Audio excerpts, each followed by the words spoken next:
પડવું. આ તો સાચી શ્રદ્ધાની વાત છે. આ બધું જૂનું થઈ ગયું, હજી જવા દો. આ 5 દિવસ પહેલાની ઘટના કહું લ્યો.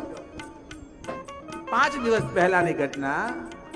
આખું સૌરાષ્ટ્ર ગરવલે આ ભાવનગર અને ભાવનગરનું બાવળિયાળી ધામ, ભરવાડ સમાજ માલધારી સમાજનું આવડું મોટું આસ્થાનું પ્રતિક નગાલાખા બાપાનો ઠાકર જ્યાં બિરાજા હાજરા હાજર જાણે વાતો કરશે. નગાલાખાના ઠાકર અને એની પુનઃ પ્રાણ પ્રતિષ્ઠા યોજાય. ઈસુ બાપુ રામ બાપુના સાનિધ્યની અંદર ઈસુ બાપુના આશીર્વાદથી ભવ્યાતિ ભવ્ય પુનઃ પ્રાણ પ્રતિષ્ઠા યોજાય અને લાખો લોકો ભેગું થયો. આખો માલધારી સમાજ બાપ ભેગો થયો છે. 70,000 બહેનોએ તો ભગવાનની હારે હુડા રાસ કર્યો બાપ. વર્લ્ડ રેકોર્ડ સર્જી દીધો તે દિવસે. કેટલા વર્લ્ડ રેકોર્ડો સર્જાણા.